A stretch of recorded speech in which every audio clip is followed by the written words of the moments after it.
I've not played so many C64 games as perhaps you did, because I didn't own one of these machines back in the day. But one of my friends did, and I clearly remember playing some interesting ones at his place. Instead of using emulators, I'm going to show you how these games looked on the actual machine. We'll recreate the same setup and playing environment as you could have back then. This is what this channel is about: less emulation and more real stuff. I'll be using both Breadbin and C64C models with an original 1702 display, which was an exceptional one, and the infamous Konix Speed King joystick that leaves your hands sore after playing. First, let's have a quick look at the earliest titles developed for the Commodore 64. These were entertaining but simple games, and there's not much to comment about them, except that, in general, they were good arcade conversions if you consider the time frame, 1982 or 1983, the first 2 years of service of the C64. Here's Choplifter.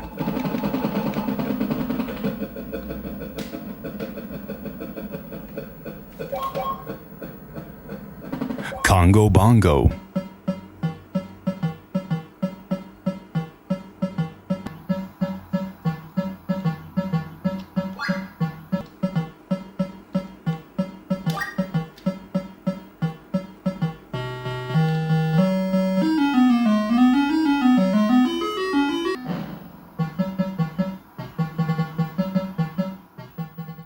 Donkey Kong.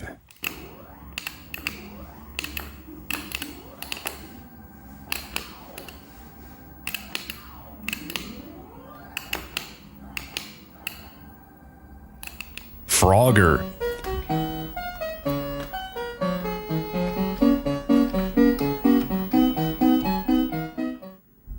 Hunchback.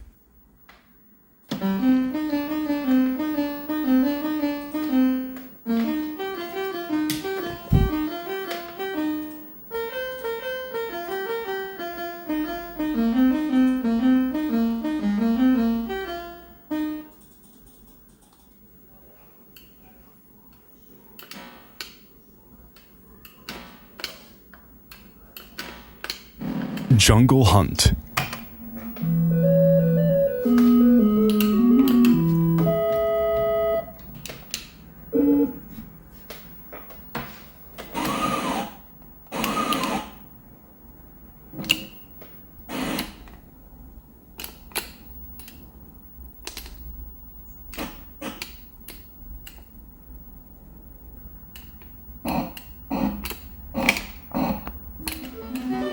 Pitfall 1 and 2.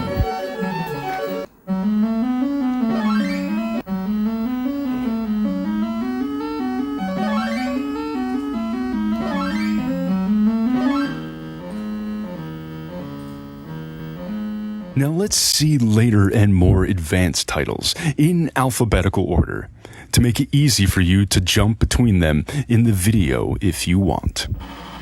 Arkanoid, of course, classic among classics. Just like Tetris, is there any machine you had on which you didn't play it on?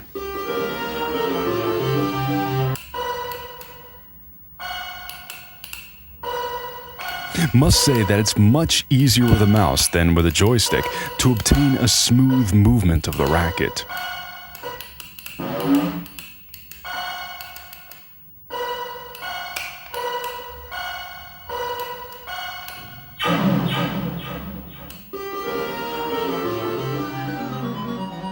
Asterix was very well made, and you could only wish it had more screens to explore. You could finish it in less than 15 minutes.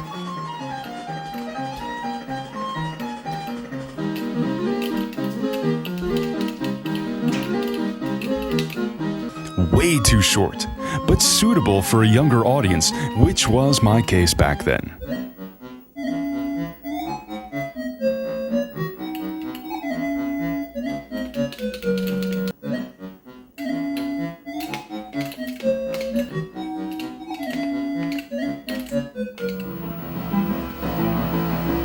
Barbarian, another great classic.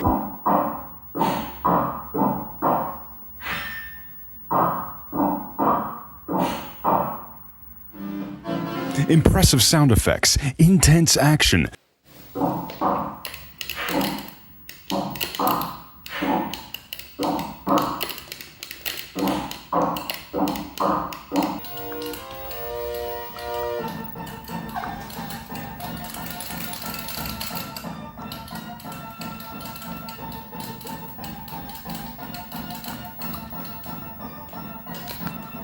And the unforgettable scene where the cleaning lizard shoots in the head of your opponent that you had just chopped off. This was a pure fighting game in which you could play against one-on-one. It was published by Palace Software. But there was another game titled Barbarian, released at the same time from Psygnosis. It was at least as good as the other, in a different setup where you played solo and had to explore a dungeon full of traps and cool monsters. Since both games were very popular and we talked a lot about them, we called them Barbarian Palace and Barbarian Psygnosis, so as not to confuse them. Captain Blood was a very good conversion from the Atari ST.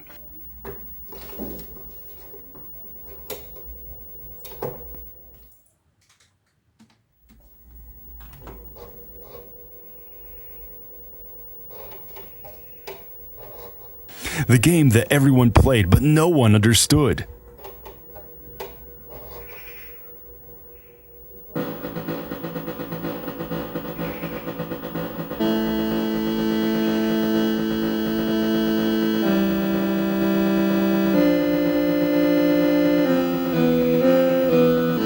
Never mind, it had so wonderful scenes.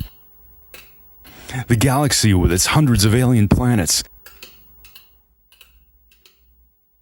The hyperspace sequence.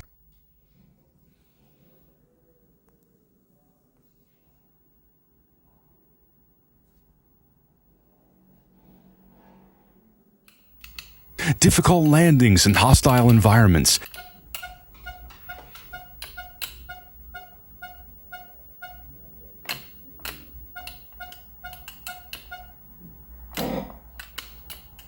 Navigating through rocky canyons.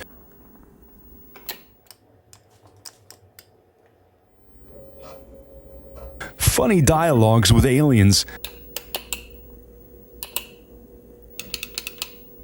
The planet destruction. These scenes were so good by themselves that you usually played just for them, rather than to achieve something specific. Defender of the Crown also had exceptional sequences that you could play like mini games inside the game.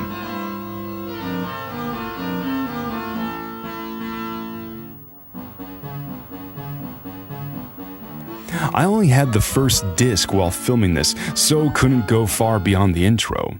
I'll fix that and make a dedicated video someday, because this game deserves it. Nebulus was an original game based on a pseudo 3D scrolling tower, very well made.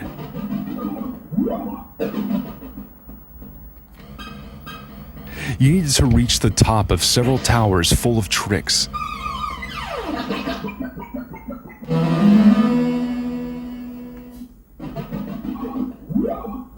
Everything was great, graphics, animations, sounds, but the difficulty curve was a rather steep one.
R-Type was one of my favorite shooters.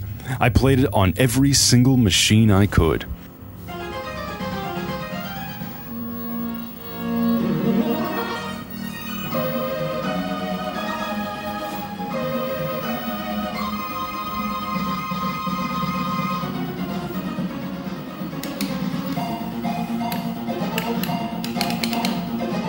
There was also a memorable episode where I played in an arcade machine in a bar in 1991. By this time, I had played it a lot on different computers and consoles, but this was the first and only time I tried the arcade version. As I progressed through levels, the people in the bar came around, and as I finished the game, a large crowd had gathered and was cheering loudly.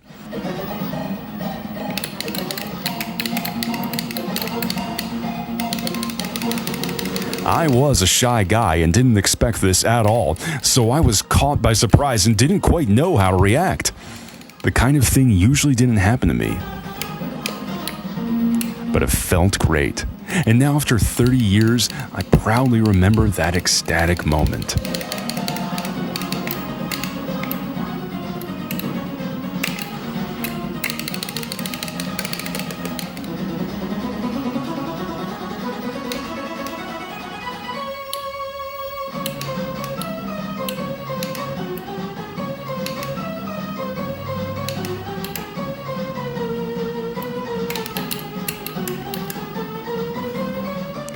Silkworm was an exceptionally good conversion. It was almost as good as the Amiga version, which was short of a miracle. When you played it on your machine with a friend, you were sure to take the chopper and leave the Jeep to him.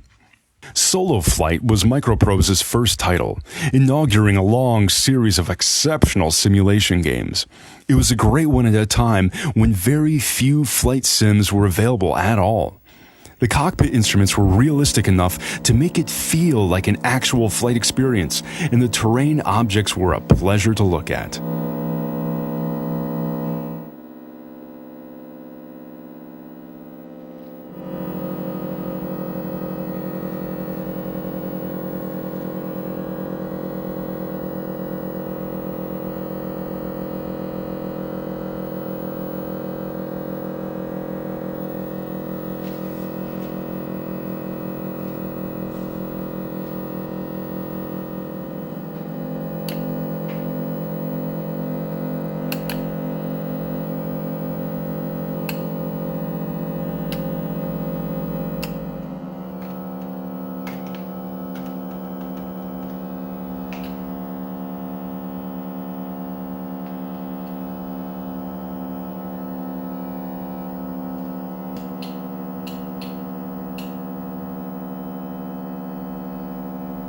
There are many cool games that I didn't know back in the day.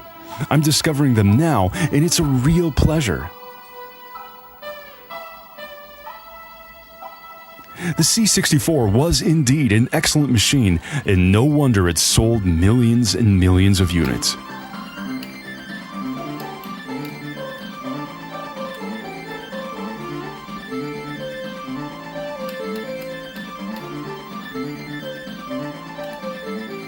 Thank you for watching, and see you later for another retro dream.